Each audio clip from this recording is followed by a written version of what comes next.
সুপ্রিয় দর্শক, স্বাগত জানাচ্ছি আজকের সম্পাদকীয়তে। আমি আহমেদ সালেহীন। সংসদে সরকারি ও বিরোধী দলের বিতর্ককে গণতন্ত্রের সৌন্দর্য বলছেন পানি সম্পদ মন্ত্রী শহীদুদ্দিন চৌধুরী আনি। তবে রাজনৈতিক সমঝোতা ভঙ্গের অভিযোগে চতুর্থবারের মতো সংসদ থেকে ওয়াকআউট করেছে বিরোধী দল। এর মধ্যে বাতিল ও কার্যকারিতা হারিয়েছে 20টি অধ্যাদেশ। জুলাই যোদ্ধাদের দায় মুক্তি ও আওয়ামী লীগের কার্যক্রম নিষিদ্ধের বিল সহ 113টি বিল সংসদে পাশ হয়েছে। এদিকে দিল্লিতে বৈঠক শেষে পররাষ্ট্রমন্ত্রী ডক্টর খলিলুর রহমান বলেন, শেখ হাসিনাকে ফিরিয়ে আনতে ভারতের কাছে পুনরায় দাবি জানানো হয়েছে। প্রাসঙ্গিক বিষয় নিয়ে আজকে সম্পাদকীয় জনতার আস্থা। আর এইসব বিষয় নিয়ে আলোচনার জন্য স্টুডিওতে উপস্থিত আছেন আব্দুল্লাহ আল আমিন, সংসদ সদস্য এনসিপি, এবং কামরুজ্জামান রতন, সংসদ সদস্য বিএনপি। দর্শক, আপনারা ওই আলোচনায় সরাসরি অংশ নিতে পারেন, সেজন্য ফোন করতে হবে টেলিভিশনে দেখানোর নম্বরে। এছাড়া ফেসবুকেও আমাদের এই সম্পাদকীয় আপনারা দেখতে পারবেন। আলোচনা শুরুর আগে জানিয়ে দিচ্ছি আজকের প্রধান শিরোনামগুলো। ইসলামাবাদে ইরান যুক্তরাষ্ট্রের সরাসরি শান্তি আলোচনা। ওয়াশিংটনকে বিশ্বাস করতে পারছে না তেহরান।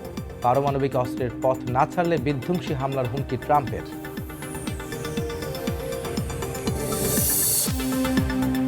সংরক্ষিত আসনের মনোনয়ন ফর্ম সংগ্রহে উৎসবমুখর বিএনপি কার্যালয়ে। প্রত্যাশী সাবেক ছাত্রনেত্রী থেকে প্রবীণ রাও। যোগ্যতা ও অভিজ্ঞতা বিবেচনায় চূড়ান্ত হবে প্রার্থী। জনগণের স্বার্থ রক্ষায় সরকারকে ছাড় দেবে না 11 দল। রাজপথের আন্দোলনে জুলাই সনদ বাস্তবায়নে বাধ্য করার হুঁশিয়ারি বিরোধী দলের নেতাদের।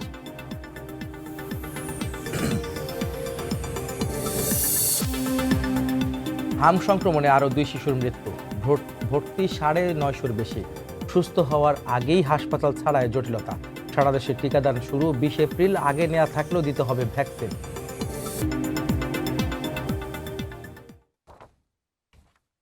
দর্শক, টানা বেশ কয়েকদিন সংসদের অধিবেশন চলেছে। প্রথম অধিবেশনের শেষ দিকে এসে যে বেশ কিছু অধ্যাদেশ, অন্তর্বর্তীকালীন সরকারের অধ্যাদেশ, সেগুলি বিল আকারে পাশ করা হয়েছে। সেটা আমরা দেখেছি। একই সঙ্গে কিছু অধ্যাদেশ বাতিলও হয়েছে। সব মিলিয়ে একটি সরকারের যেমন একটি অবস্থান রয়েছে, বিরোধী দলের একটি অবস্থান রয়েছে সংসদের মধ্যে, যেখানে বিরোধী দল ওয়াকআউটও করেছে 4 বার। এইসব বিষয় নিয়ে আসলে কথা বলবো। এর মধ্যে আমাদেরকে স্বাগত জানাচ্ছি আজকে আমাদের সম্পাদকীয়তে, যেখানে প্রথম প্রশ্ন থাকছে কামরুজ্জামান রতন ভাই, সংসদ সদস্য বিএনপির। তার কাছে হচ্ছে যে আপনাদের প্রাণী সম্পদ মন্ত্রী শহীদুদ্দিন চৌধুরী আনি, তিনি বলেছেন যে সংসদের সরকার এবং বিরোধী দলের যে তর্ক বিতর্ক চলছে তা আসলে গণতন্ত্রের সৌন্দর্য। সংসদ সদস্য হিসেবে আসলে আপনি এটাকে কীভাবে মূল্যায়ন করবেন? আমরা যেমন তর্ক বিতর্ক দেখছি, একই সঙ্গে দেখছি ওয়াকআউট দেখছি, বিরোধিতাও দেখছি, অনেক বিষয় সমালোচনাও শুনছি। এখানে আসলে সৌন্দর্য জায়গাটা কীভাবে আপনারা মূল্যায়ন করবেন?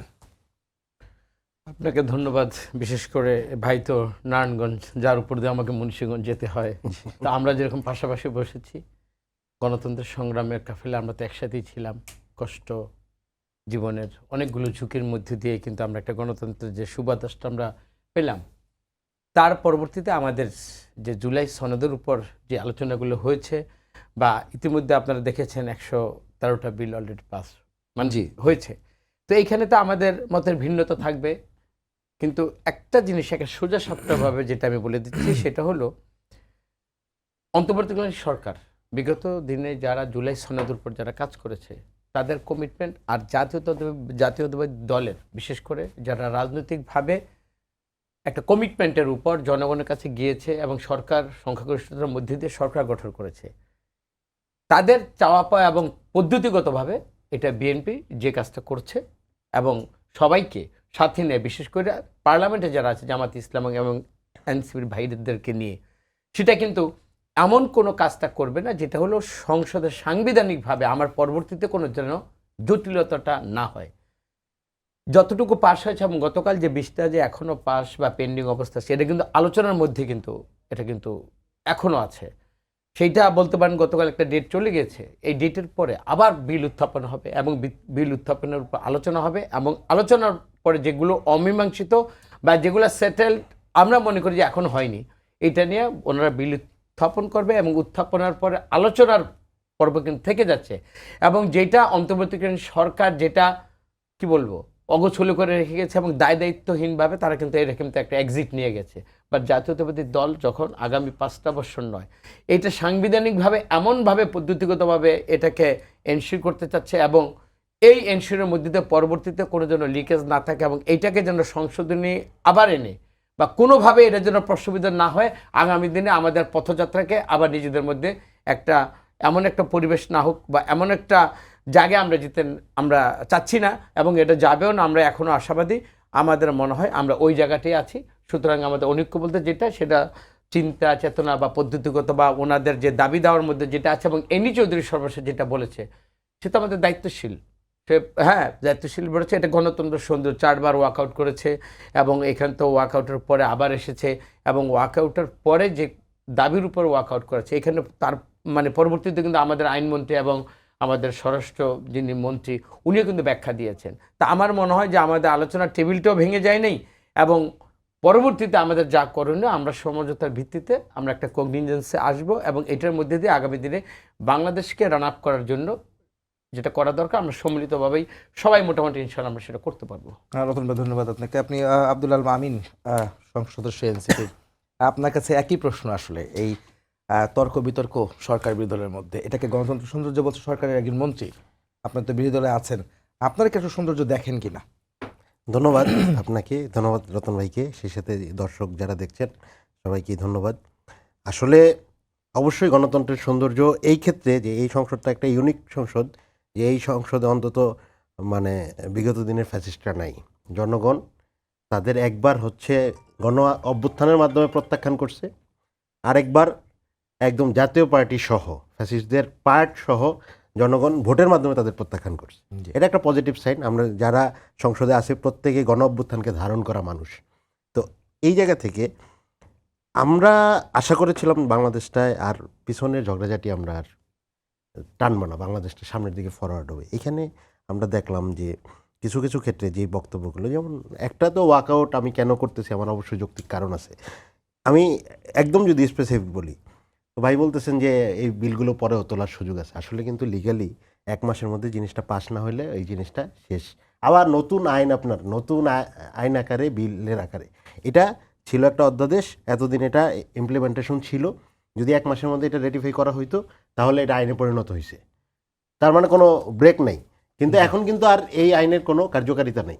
আবার নতুন আপনি যদি আইন করেন সেই ক্ষেত্রে কার্যকারিতা।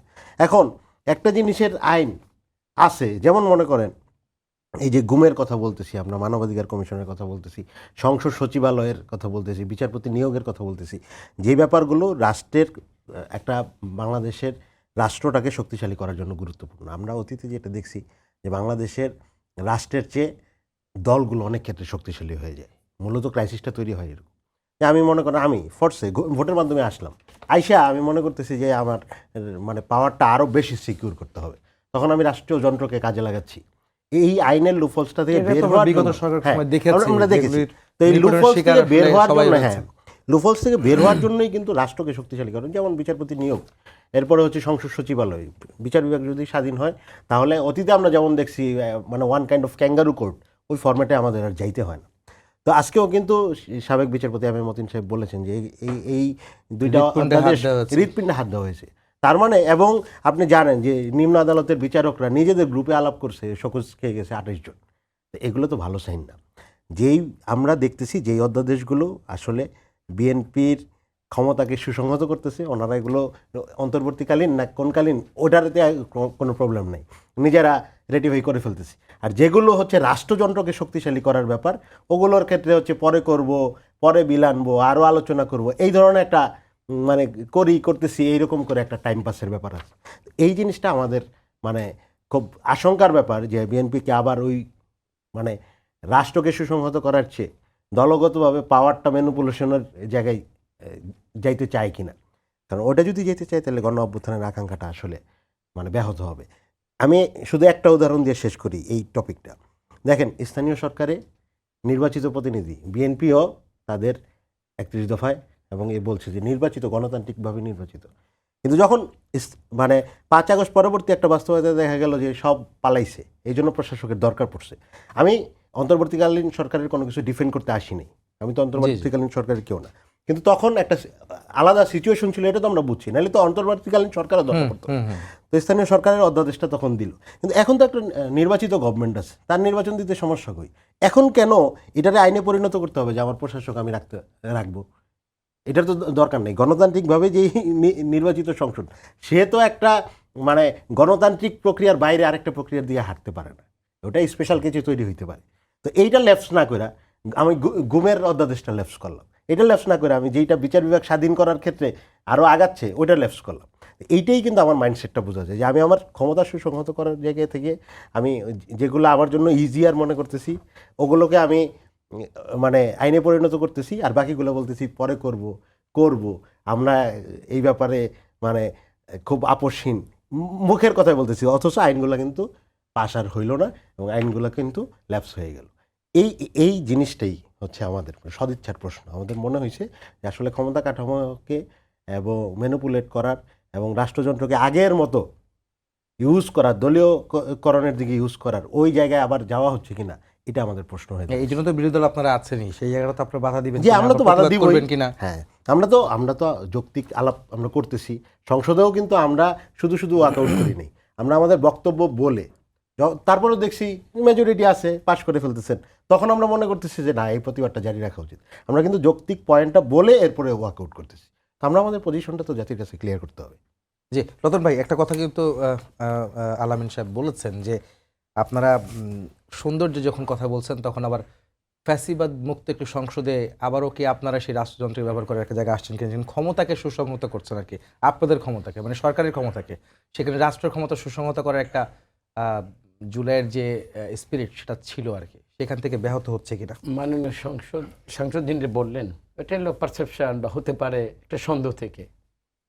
রাজপথ কিন্তু কারোর জন্যই প্রতিবাদের জন্য থেমে থাকবে না। যেরকম ওনাদের নাগরিক এবং সাংসদিক অধিকার আছে ওয়াকআউট করার, তেমনইভাবে বিএনপি কালকে যে 20টা, সবচেয়ে বড় কথা কি জানেন, এই যে আলী রিয়াজ ওনারা জোড়াতালি দিয়ে, এবং সবাই জানে যে বিএনপি পাওয়ার আসতেছে, লাস্ট কিছু দায়বার বিএনপি হাইড করেছে, যেটা একটা সোজা সাপটা আমি বলি, এবং অনেক কিছু যা করেছে বিএনপি পরবর্তীতে বিএনপির ঘাড়ে এটা দিয়ে গেছে। এই আমাদের নোট অফ ডিসেন্ট দিয়ে দেখেন যেটা পাশ করেছে, ওইখানে কিন্তু জামাত ইসলাম সহকারে ওনারা কিন্তু নোট অফ ডিসেন্ট দিয়েছে।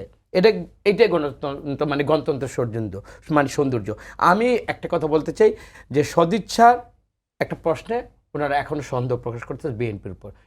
আমি বলছি না যে ওনাদের সন্দেহটা যৌক্তিক না, বা সন্দেহ তো সন্দেহই, সন্দেহের উপর কিন্তু কোনো সলিউশন নেই। আমি শুধু প্রমাণ দেখতেছি ভাই, না প্রমাণ দেখতেছেন, যেরকম আপনারা ওয়াকআউট করছেন তেমনি জনগণকে আপনারা জানায় রাখলেন, এই দেখো বিএনপি এগুলো থেকে সরে আসছে। আপনাদের কিন্তু রাজপথে যদি বিএনপি পরবর্তীতে যে আশ্বাসটা দিয়েছে, আমি আশ্বাসের উপর এখন আপনাদেরকে আমি বলবো যে বিশ্বাসটা রাখুন। বিশ্বাস যদি আপনারা বিএনপি না রাখে, আপনাদের এই যে আপনারা যেটা সন্দেহ করতেছেন, আমি বললাম যে বিএনপিকে সন্দেহ করেন কিন্তু আবার পাশাপাশি বিশ্বাসটা রাখেন, যদি হয় মোস্ট ওয়েলকাম। আমি মনে করতেছি যে আপনারা যে সন্দেহের উপর যে মানে আপনার আন্দোলনের দানা বাঁধতেছে বা পরবর্তীতে রাজপথে যাবেন, রাজপথ তো আপনাদের জন্য কখনোই তো মানে আমরা তো বন্ধ করে দিব না, প্রতিবাদের ভাষাটা তো কখনোই বন্ধ থাকবে না, এবং ওইখানে টাফ এজিটেশন যেটা আপনারা বলবেন পরবর্তীতে ইউ ক্যান গো, এবং জনগণ একটু সময় দেন। আমিও মনে করি বিএনপি পরবর্তীতে এই 20টা যে দাবিগুলো যেটা পূরণ হয়নি, বা যেটা গতকাল যেটা উইদিন দ্য লিমিটেশনস টাইমের মধ্যে যেটা করেনি, ওনাদেরকে বলেছে এটা উত্থাপনের পরবর্তীতে বিল আকারে আসবে, এবং যেগুলো যৌক্তিক এগুলো নিয়ে আলোচনা হবে পার্লামেন্টে, এখানে বিভিন্ন কমিটি গঠন হবে এই আলোচনা নিমিত্তে। তো সুতরাং আমি মনে করি হ্যাঁ, সন্দেহ থাকা ভালো, বা আমরা তো আপনাদেরকে ওই রকম এনশিওর আমরা করছি না, কিন্তু আমরা এতটুকু বুঝি যে আপনাদের প্রতিবাদের ভাষাটা আপনারা অবশ্যই জানাবেন, আর আমাদের যে বিবেক প্রসূত যেটা জনগণ যেটা চাবে, এবং আপনাদের চাওয়ার সাথেও আমাদের যে দলগতভাবে আমাদেরও তো এক জায়গায় একটা মিল হতে হবে। আপনারাও ফোর্সি গেলে আমাদের এমন কিছু করবেন না, এবং আমরাও আপনাদের সংখ্যাগরিষ্ঠতার জোরে এমন জায়গায় আপনাদের ঠেলে দিব না যেটা আমাদের যে সৌহার্দ্যতা এবং যে স্পিরিটটা ছিল, যে স্পিরিটটা আমাদের সংগ্রামের ছিল, এবং আগামী দিনে রাষ্ট্র গঠনে এবং একসাথে চলার জন্য যেটা করা দরকার, আমি মনে করি সন্দেহ থেকে আপনারা অবিশ্বাসী হয়ে মনে করেন এখনই ওরকম কিছু টাফ কিছু বলার মতো আপনি বলতে চাচ্ছেন যে আলামিন সাহেব যে কথাটা বলেছেন যে আসলে এটার সুযোগ নেই, যে 20টি অধ্যাদেশ বাতিল করেছেন আপনারা বা রাখেননি অন্তর্বর্তীকালীন সরকারের, সেটি আপনারা বিশ্বাস রাখতে বলছেন পরবর্তীতে জি, আলোচনা আমি করে সেগুলো আমি বিল সেই আকারে কথা আনবেন। আপনাকে কিন্তু একেবারে বলছেন যে আমি এইটাই আইনের বলছি, মাধ্যমে আনতে বিশ্বাস হবে আর রাখুন। কি। বিশ্বাস রাখুন, ওই যে আপনারা লেখেন না চোখ খোলা রাখুন, তেমন বিএনপির মধ্যে আপনারা মানে চোখ ইন্টারেস্টিং খোলা না, রাখুন, বিশ্বাস আপনি রাখুন। প্রশাসক নিয়োগেরটা না, আপনার আমি মনে- তাহলে আমি একটা আলোচনা আলাদা দরকার দেখেন, নাই। গত এই না প্রশ্নটা আমি করতে চাই, কিন্তু বিচারপতি বিচারপতি নিয়োগের নিয়োগেরটা আপনার আমি জন্য এটার উত্তর দরকার দিচ্ছি, হয়ে আমি উত্তর দিচ্ছি, আমিন ভাই শুনেন। প্রশাসক দেখেন, এটা 42টা জায়গায় প্রশাসক নিয়োগ করেছে, অনেকগুলো জায়গা আছে কাজ করতে গেলে। এখন দেখেন মাত্র একটা ইলেকশন হয়ে গেল, এখনই কি আরেকটা, এবং প্রশাসক যে নিয়োগ হয়েছে এর আগে দেখেন এখন কি হবে, 3 মাসের মধ্যে 6 মাসের মধ্যে কিন্তু একটা ইউনিয়ন পরিষদ ইলেকশন হবে, পৌরসভাগুলো ইলেকশন হবে, উপজেলা হবে। উপজেলার ইউনিয়ন পরিষদের নির্বাচিত প্রতিনিধিরা কিন্তু জেলা প্রশাসক নির্বাচিত করে। এখন যেটা এটা হলো একেবারে সাময়িক, যেটা অতীতেও আমরা দেখেছি। এই যে প্রশাসক নিযুক্ত, এটা নতুন কিছু না। হ্যাঁ, আপনারা বলতে পারেন যে এটা কত দিনের টাইম ফ্রেমটার জন্য আপনারা আর্গু আপনি তো করেন। বিলটা পাস করে দিয়েছেন তো। না না, আমি কিন্তু বিলটা- স্পেসিফিক ওই 42টা নিয়োগ নিয়ে বলি নাই। না, না, উনি মনে কিন্তু করেন বলছেন যে 42টা নিয়োগ আপনি আগের আইনেই করছেন, ওটা তো বৈধ। আজকে যদি ওই আইনটা আপনি যদি না বাতিল করে। মানে বাতিল বলতে আপনি যদি ল্যাপস করে দেন, তাও কিন্তু ওই নিয়োগটা অবৈধ হবে না, কারণ না, আগের জি, আইন জি। যতক্ষণ আইন ছিল। তাইলে আমি পরবর্তীতে আমি একটা নির্বাচিত গভর্নমেন্ট, আমি মানে কেন রেখে দিলেন, এই অধ্যাদেশটা হ্যাঁ, আমি রেখে কেন দিলেন, এটা আমার কথা যে হচ্ছে। আমার সুবিধার জন্য, আমার যে আমি যখন ছাত্র দরকার পড়বে- জঞ্জির ভাইরা তো আমি ওদেরকে অধিকার নিয়ে ইনশাল্লাহ ওনাদেরকে বলি, সেটা হলো কি, আগের যে স্টারিংটা ওইটা ওরা ফেলে দিয়ে চলে গেছে, আর বিএনপির স্টারিংটা হাতে রেখেছে। এইটা আমি মনে করি ওনাদের সাথে আলাপ করে, জামাত ইসলামের সাথে আলাপ করে এটা একটা সুষ্ঠু সমাধানের দিকে যাবে। না, সেটা কি এটা আমি এরকম হবে বিশ্বাসী। কিনা, মানে এটা কিন্তু আমি আগের একটা টক শোতে শুনছিলাম যে আমার একটা প্রশ্ন ছিল যে আপনারা যখন 2013-14 সালের কথা মনে হয়, 11 বা 13 সালে 5টি ইলেকশনে আপনারা জিতেছিলেন, 5টি সিটি কর্পোরেশনে আপনাদের বিএনপির নেতারাই কিন্তু মেয়র হয়েছিলেন, কিন্তু আপনাদেরকে কাউকে চেয়ারে বসতে দেয়নি আওয়ামী লীগ সরকার। এবং এরপরে ইলেকশনগুলো বন্ধ করেছে আস্তে ইলেকশন আস্তে। আস্তে আস্তে ইলেকশন তো না, শেষই ওই হলো। ব্যাড না, কোন আমার কথা হচ্ছে কি এক্সাম্পল যে না, ব্যাড কোন এক্সাম্পল জুলাই মানে তাদের অধ্যাদেশ- ভয়টা, মানে এটা কিন্তু না না, NCP এই ও- ভয়টা এবার শুনেন, ভয়টা এটা সন্দেহপ্রসূত তো কখনো এটা এক্সিবিশন হবে না। আমি এতটুকু বলছি, না, আমি ওটা আবারও সন্দেহের কারণে একটু- ওরা পতিত হয়েছে, ওরা পালিয়ে যেতে বাধ্য হয়েছে। নিশ্চয়ই আমাদের এই সরকার, আমরা তো পালিয়ে যাওয়ার জন্য তো রাষ্ট্র ক্ষমতার জনগণ একটু আমাদের তাহলে বসায়নি। জবাব দিই, এটা সন্দেহ, এটা বলুক তাহলে, এটা জি, সন্দেহ জি, না। বলুন। যেমন মনে করেন বিএনপি একদম শুরুতে বলছে যে আমরা কোথাও দলীয়করণ করব না। আমিনুল ভাই যুব ক্রীড়া মন্ত্রী শুরুতেই বললেন যে আমরা ক্রীড়া জগৎকে কোনো দলীয়করণ করব না, করে ফেলতেন পারিবারিককরণ। দলীয়করণ করবো আমাকে না বলে উত্তর দিয়ে পারিবারিককরণ দেবেন। করে ফেলতেছি। এরপরে মনে করেন যে আমি দলীয়করণ করব না, বাংলাদেশ ব্যাংকের মতো জায়গায় যেখানে এক্সপার্টিসদের নিয়েও আমরা অতীতে দেখছি, সেখানে আমার নির্বাচন পরিচালনা কমিটির সদস্য একজন ব্যবসায়ীকে আমি বসাই দিতেছি। এই যে এই সাইনগুলো তো আমরা মানে এটা তো শুধু সন্দেহের জায়গায় আর নাই। আমরা দেখতেছি যে এটা হচ্ছে, আমরা দেখতেছি যে আপনি বাংলাদেশ ব্যাংকে আগের গভর্নরে মপ করে সরাইয়া আপনার দলের ব্যবসায়ীরা বসাচ্ছেন। আপনি নির্বাচিত বোর্ডকে সরাইয়া আপনি করতেছেন হচ্ছে একটা অ্যাডহক কমিটি করতেছেন, তাও ফ্যামিলি মেম্বারদের নিয়ে, একদম মন্ত্রীদের, স্থায়ী কমিটির মেম্বারদের, মন্ত্রীদের ফ্যামিলি মেম্বারদের নিয়ে। তো স্বাভাবিকভাবে এটা আর সন্দেহের জায়গায় নাই। মানুষের কাছে কিন্তু এই জিনিসটা, মানুষ কনফিউজড হয়ে গেছে বিএনপির ব্যাপারে, যে এত ভালো ভালো কথা বইলা আইসা এখন আবার ওই রাস্তায় যদি হাঁটে, তাহলে মানুষ পরিবর্তনটা কোথায় পাইল?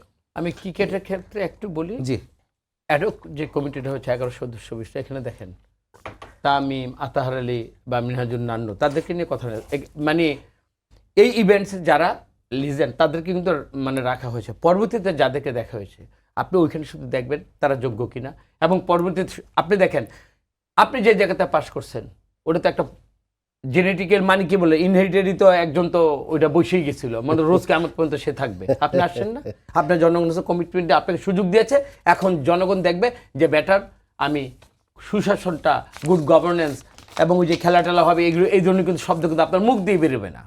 তো আপনি দেখেন, তাই আপনাকে যদি সুযোগটা না দিত জনগণ, এটার কি ফলটা পেত?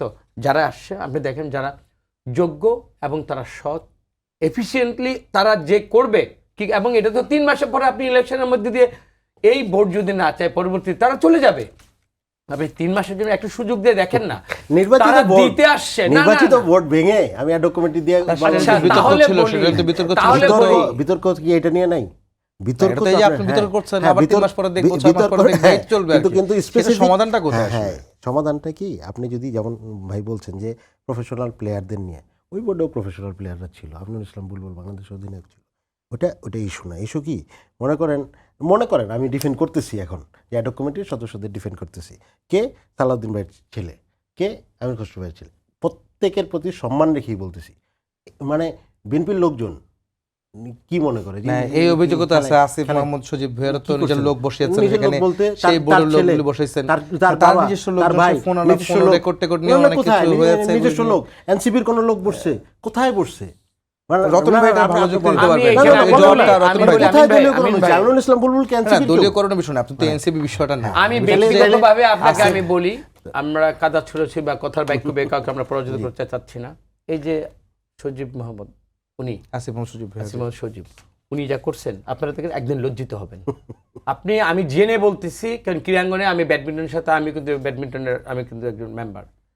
পাশাপাশি এখানে দেখেছি, আমি জেনে বলছি, এখানে হয়তো ওপেনার আমি চাচ্ছি না, যা করেছে এই আমিনুল ইসলাম বুলবুলকে সাথে রেখে স্টেট এখানে করাপশন হয়েছে। আপনি যে বললেন গত কমিটিতে যেটা হয়েছে, কোন পদ্ধতিতে কারা কারা কিভাবে হয়েছে, আমি জেনে আপনাকে বলতেছি। আপনি যদি ডকুমেন্ট সহকারে প্রমাণ চান, আমি আমি দেব না।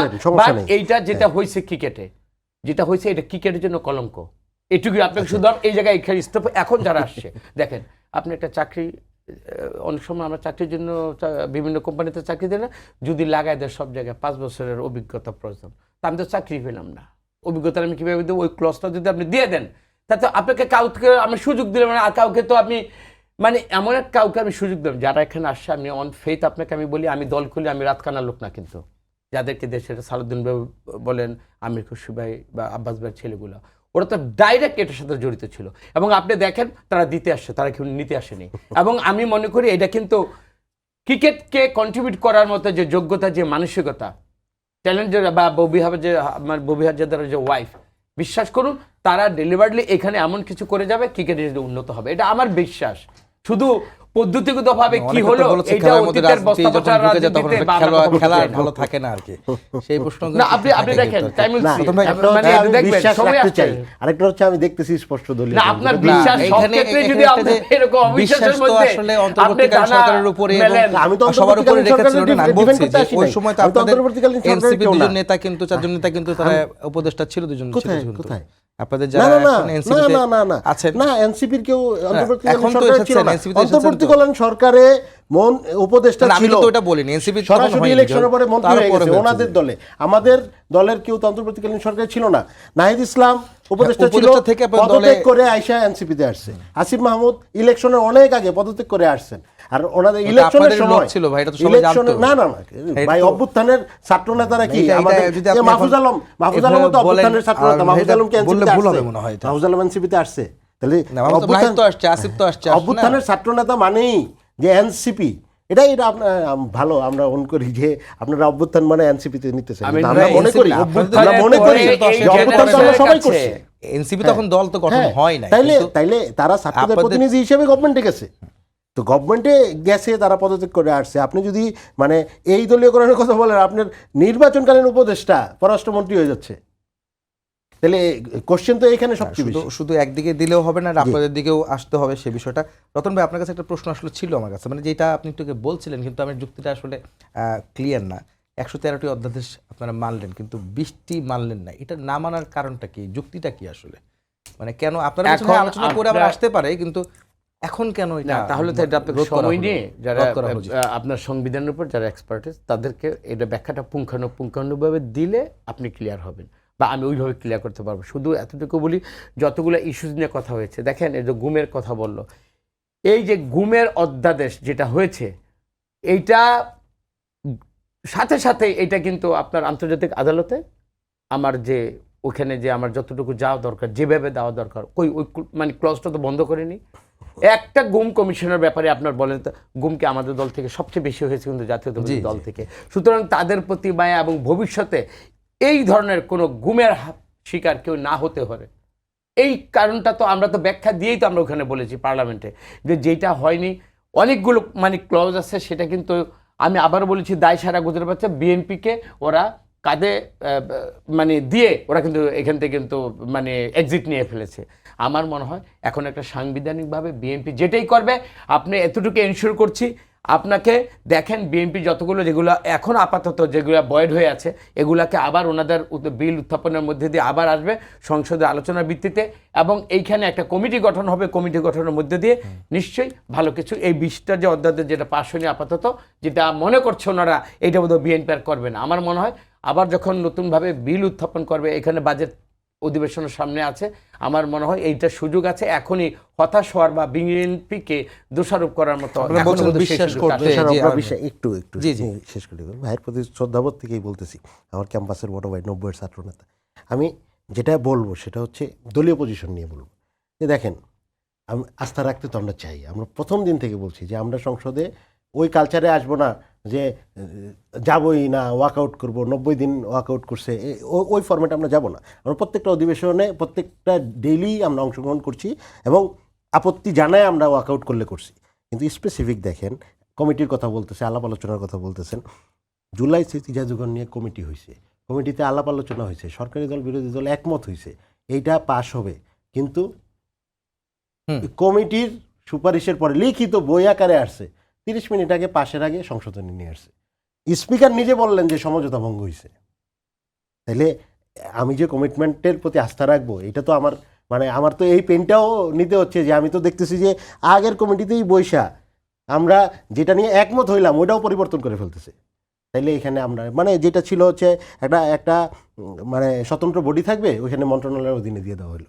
তাহলে এই যেই ব্যাপারটা সমঝোতা বা কমিটমেন্ট, তো আসলে আমরা দেখবো যে রাখা হইলে আমরা আস্থা রাখবো। আমরা তো প্রথম দিনই দেখতেছি যে এইরকম, তো আমরা কিন্তু অবশ্যই আস্থা রাখতে চাই। সমঝোতা এখনো ভঙ্গের সময় শেষ হয়ে যায় নাই। প্রশ্নে কিন্তু এই বিষয়টা আমার একটা প্রশ্ন আছে জি, আর কি, জি, জি। এই ইস্যুটাতে আর হ্যাঁ, কি। হ্যাঁ, সরকার দল আসলে যে প্রশ্ন রেখেছে, আপনাদের বিরোধী দল এই সরকার দলের বিরুদ্ধে রাজনৈতিক সমঝোতা ভঙ্গের অভিযোগ তুলেছেন। আসলে রাজনৈতিক সমঝোতা আসলে কি ছিল? ওয়াকআউট করেছে বিরোধী দল, আপনারা করেছেন, ওটা কিন্তু আমি বলে ফেলছি। আবার রাজনৈতিক সমঝোতা বলি, বলতে আসলে কি বোঝাইছেন আর কি? রাজনৈতিক সমঝোতা কি, একটা বিশেষ কমিটি হয়েছে।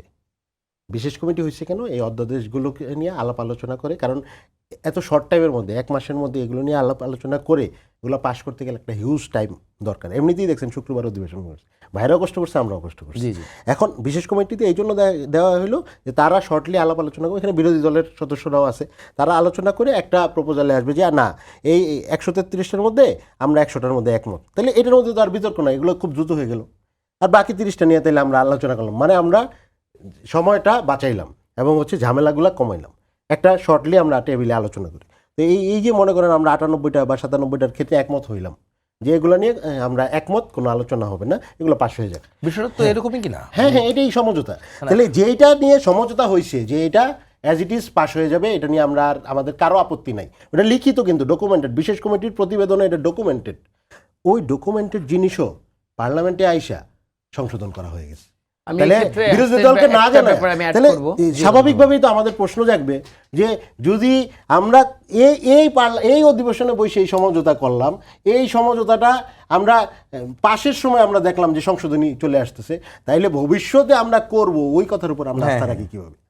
ভাই বলেন। আমরা একটা জিনিস ওনাদের যারা আমাদের পার্লামেন্ট পার্টির মিটিংয়ে যখন এই যে তেল নিয়ে বিভিন্ন একটা সংকটের একটা অবস্থা, তো এখনও দেখেন ওখানে 300 বিধিতে দাঁড়িয়ে আমাদের ইকবাল মাহমুদ টুকুর সংসদে বলেছেন আমাদের রিজার্ভে এত পুরো একটা ফিরিস্তি দিয়েছে, আশ্বস্ত করেছে জাতিকে।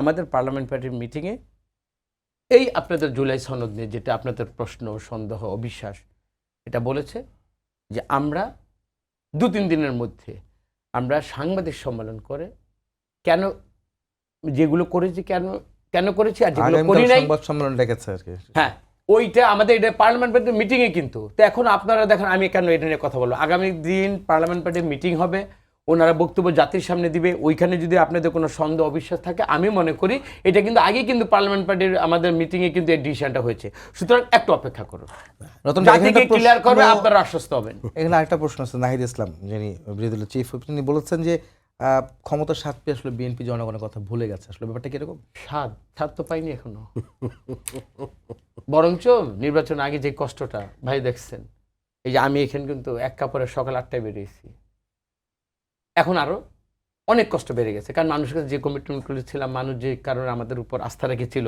সুতরাং স্বাদ তো পাইনি, কষ্টটা বেড়েছে। সুতরাং নাহিদ ইসলাম বলেছে উনি তো দীর্ঘদিন 18 মাস তো স্বাদ পেয়েছিল, তো ওনার কাছে স্বাদটাও হয়তো ওইরকম মানে ওইরকম উনি এটা ফিল করছেন। আর আমাদের কথা হলো আমি স্বাদই পাই নাই, সুতরাং আমার কোনো হতাশা নেই, আমি কোনো মানে আমি আশাই দেখছি। যে আপনি নাহিদ এটার তো প্রশ্নে- উনি এই তো প্রশ্নটা আপনার কাছে থাকছে, সরকারকে আসলে ক্ষমতার স্বাদ পেয়েছে কিনা, তিনি বলছেন আসলে মনে করি পাননি অবশ্যই আসলে। পেয়েছে, অবশ্যই পেয়েছে। এইখানে যেটা বলার বিষয় সেটা হচ্ছে এই কথাটা কেন আসলো। কারণ হচ্ছে আমরা অতীতে যেটা দেখছি, বিএনপি কিন্তু যে কোনো জনগণের আন্দোলনে, গণতান্ত্রিক আন্দোলনে মাঠে ছিল। 90 বলেন, এই 16 বছরের মাঠে ছিল বলতে একদম সম্মুখ সারিতে ছিল। তো এবং নির্যাতনের শিকার হয়েছে, ভাইয়েরাও নির্যাতনের শিকার হয়েছে অনেক বেশি, আমাদের সিনিয়র পলিটিশিয়ান আমাদের চেয়ে তো অবশ্যই বেশি হয়েছে। জি জি। কিন্তু আমরা অতীতে এই অভিজ্ঞতাটা দেখছি যে বিএনপি ক্ষমতায় আসার পরে বিএনপির কেমন জানি মানে মনে হয় এক ধরনের হীনমন্যতা কাজ করে যে আমি কি পরের বার আসতে পারবো, এই জন্য নিজের পাওয়ারটা ম্যানিপুলেশনের একটা চেষ্টা। মাগুরার ইলেকশন, এবার দেখলাম বগুড়ার ইলেকশন, এরপরে মনে করেন যে 2001 সালে আইসা বিচারপতির বয়স বাড়াইতে হবে, কেন আমার লোকটারে আমার তত্ত্বাবধায়ক সরকারের প্রধান বানাইতে হবে। এই এক কেওয়াজে বাংলাদেশ 17 বছর ফ্যাসিস্টের অধীনে চলে গেছে। না মাগুরার তাহলে এই যে মাগুরার সাথে ব্যাপারটা- বগুড়াটাকে এই কেন যে ব্যাপারটা, এটাকে না না মানে ভাই সমর্থন নিয়ে ভাই আপনার ভোটে যে কি হয়েছে, জাল ভোট দিতে গিয়ে বিএনপির অ্যারেস্ট হয়েছে ভাই, মিডিয়ায় আছে এটা, আপনি দেখেন কালকে। এখন আচ্ছা, বগুড়াতেও বগুড়া যদি যখন বলছেন ভাই, বগুড়াতেও আপনার তো যদি আপনার মাত্র 1.5 মাস আগে জাতীয় নির্বাচনটা হয়েছে, সেখানেও তো অনেক জায়গাতে কারচুপির অভিযোগ এসেছে এবং ফল বগুড়াতেও যদি জালিয়াতির আপনার অভিযোগ ভোট রিগিং এসেছে। করতে হয়, অনেক মানে প্রার্থীকে বগুড়াতেও, আসলে বগুড়া fail করে আপনার দেওয়া হোম গ্রাউন্ড, হয়েছে, এটা তো বলা আপনি একটু হয়েছে। ভাবেন যে বাগুড়ায় আপনি করছেন ভাইয়া, কিন্তু আমি বগুড়া আপনাকে আপনার হোম গ্রাউন্ড, একটা এখানে যদি ব্যাপারে ভোট একটা রিগিং করতে হয়, সেন্টেন্সে আমি তাহলে বলি, হয়। না, এটা আমি অতীত থেকে শিক্ষা নিয়ে আমি রাষ্ট্র চালাবো। আপনার সন্দেহের মধ্যে কথা বলছেন তো, আমাদের কিন্তু প্রতিবাদী মানুষ আছে। না সন্দেহ না, আমি তো না, না, অতীতের আমাদের উদাহরণ পার্লামেন্ট দেখাইলাম। পার্টির মিটিং এ যেসব ইস্যুজ নিয়ে কথা, যত লোক এখানে ভয়েস রেজ করে, আমি ওই ধরনের কোনো আশঙ্কা দেখছি না। এবং আমরা অতীতের খারাপ থেকে আমরা এক্সাম্পল, আমরা কোনো অ্যাজিটোয়াজ যেটা করছে অতীতে, হ্যাঁ আমাদের বিএনপি ভুল থাকতে পারে, বাট আগামী দিনে ভুল করবে জ্ঞাতসারে বা অজ্ঞাতসারে, এটা আমি বিশ্বাস করি না।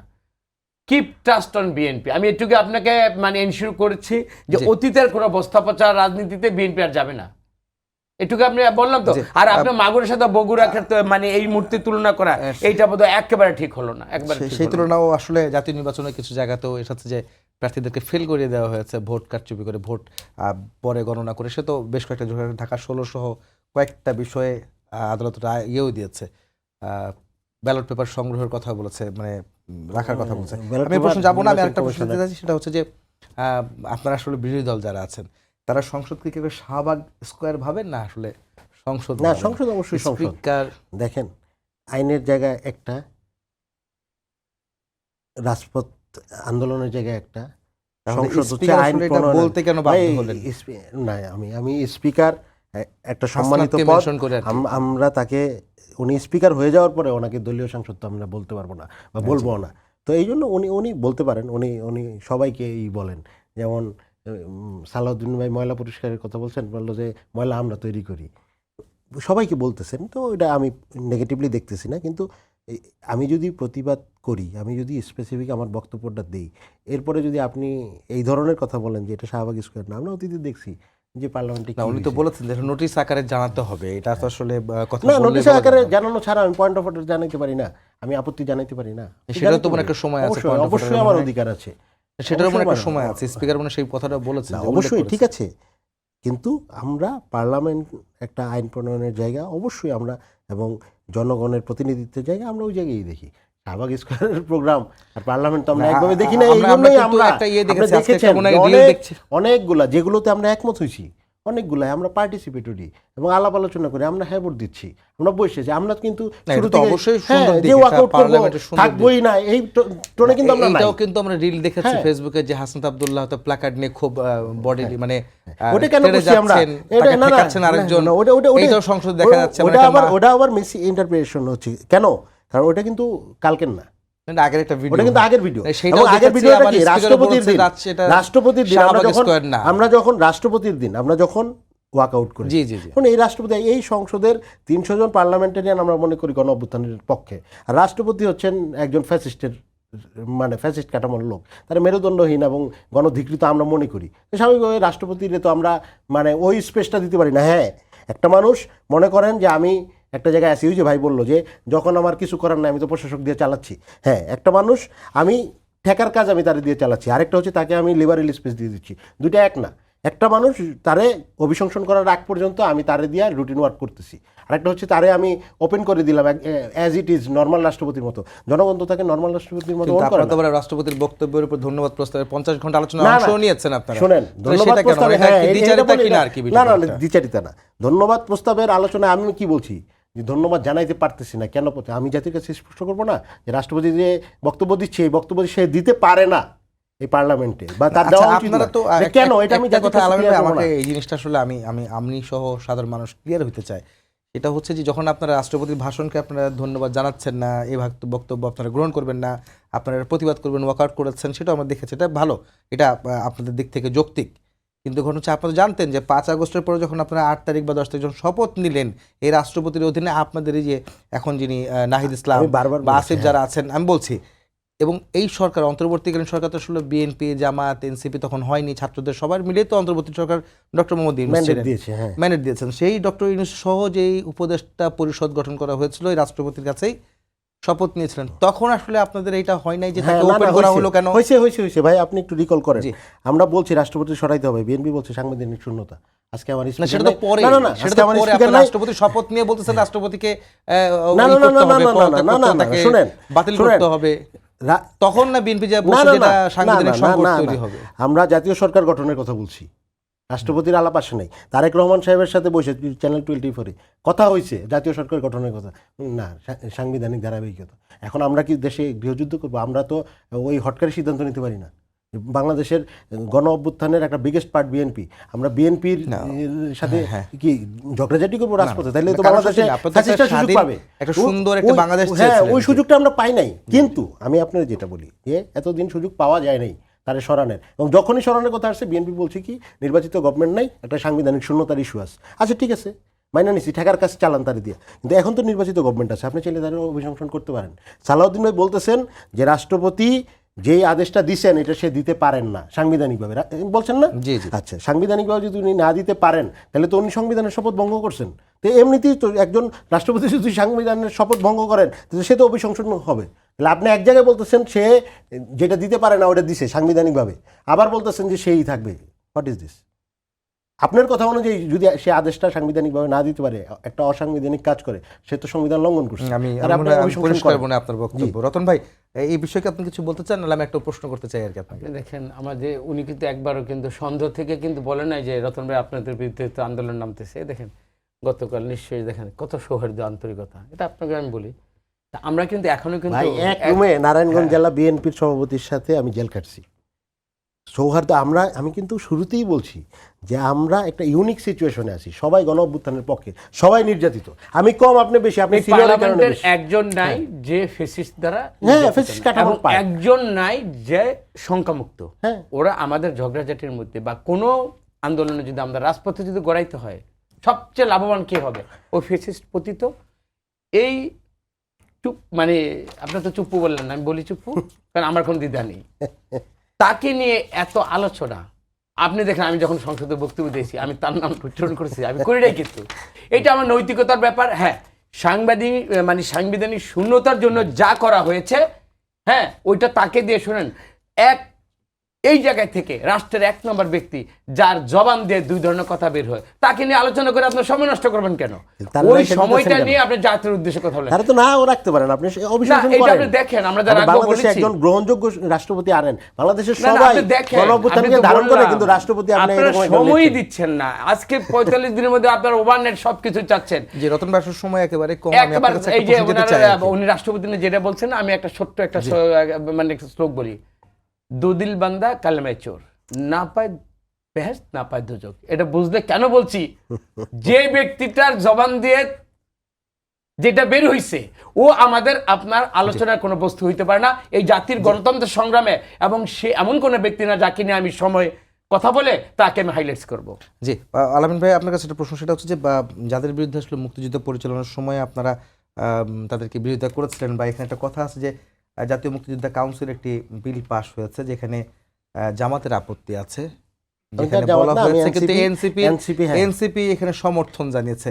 কিন্তু জামাতকে যেখানে আপনি আপত্তি জানাচ্ছেন যে ইস্যুতে তাদের সাথে আপনাদের জোট, এটা আসলে ভাই, করবেন কিনা একটু। আমি রাজনৈতিক কারণে জোট, আমার ভাইদের সাথে 20 বছর জোট ছিল, বাইরে আবার আইনটা পাশ করতেছে না। এখানে জোট নির্বাচনী জোট, রাজনৈতিক জোট, কিন্তু আদর্শগত জোট কিন্তু আমি তো তার 71-এর আমি আমার জন্ম হয়েছে আমি 24-এর পরে 25 সালের ফেব্রুয়ারিতে, আমি 71-এর ব্যাগেজ কেন নিব? তার ব্যাগেজ আমি কেন নিব? আপনার অতীতের ব্যাগেজ তো আমি নিব না। আমি এখন একসাথে চলতেছি, এখন একটা রাজনীতি একসাথে করব, কিন্তু আপনার অতীতের ব্যাগেজ থাকলে এটা আপনি ডিল করবেন, এটা তো আমার টপিক না। তো স্বাভাবিকভাবে ওই আমি বিলটাকে তো- আপনারা সমর্থন দিচ্ছেন। আমরা তো সমর্থন লিখি হ্যাঁ, এবং আমরা ওনারা তো গতকাল হ্যাঁ, ক্লিয়ার করে আমরা দিয়েছে হ্যাঁ ভোট যে- দিয়েছি। হ্যাঁ, এটা করে তাদের সঙ্গে আবার আপনারা জোটেও আছেন না, ওই রাজনৈতিক যে কারণে, বললো তো সেটা তুলে নির্বাচনের জোট না, যেরকম ভাই, আদর্শগত আপনার জোট কাছে নেই। প্রশ্ন, আপনারা সম্ভবত খুব শীঘ্রই চীনে যাচ্ছেন, সরকারি সফরে 20 জন সদস্য রয়েছেন, ছোট, আমরা মনে হয় 1 মিনিট সময় আছে আমার হাতে। কেন যাচ্ছেন, কি আমন্ত্রণ পেলেন আপনারা এখান থেকে? মির্জা ফখরুল আমরা- আলমগীর নেতৃত্ব দিচ্ছেন। নেতৃত্ব দিয়েছেন ওখানে আলতাফ হোসেন চৌধুরী, তারপর আমাদের উপদেষ্টা জবিউল্লাহ, আমাদের পার্শ্ববর্তী দেশের সাথে আমরা সবার সাথে আমরা এমন একটা সম্পর্ক রাখতে চাই যে এই বাংলাদেশটাকে রান আপ করার জন্য যা যা আমাদের প্রতিবেশী দেশ, সেটা ভারত হতে পারে, চায়না হতে পারে, মানে কোনো দেশের সাথে আমরা কোনো বৈরিতা করব না, এবং সবার আগে বাংলাদেশ, এটা আমার তারেক রহমান এই স্লোগান দিয়ে প্রধানমন্ত্রী আমাদেরকে উদ্বুদ্ধ করেছেন, এবং আমরা মনে করি আমাদের স্বার্থ সংশ্লিষ্ট দ্বিপাক্ষিক যা যা আলোচনা করা দরকার সেটা মর্যাদার ভিত্তিতে দেশের স্বার্থ রক্ষা করে। সুতরাং এই আমরা চায়না ট্যুরটাকে আমরা ওইভাবেই প্রতিবেশী দেশের সাথে যেটা আমাদের থাকা উচিত সেটার কন্টিনিউশনের জন্য আমরা কয় তারিখ যাচ্ছেন? সেটা আমরা যাচ্ছি 15 তারিখ এবং ব্যাক করব আমরা 24 তারিখ। জি আচ্ছা, আপনাদের ধন্যবাদ, আপনাকে ধন্যবাদ জানাচ্ছি। জি। এই ছিল আজকের সম্পাদকীয়তে। আগামীকাল আবার দেখা হবে একই সময়ে। শুভরাত্রি।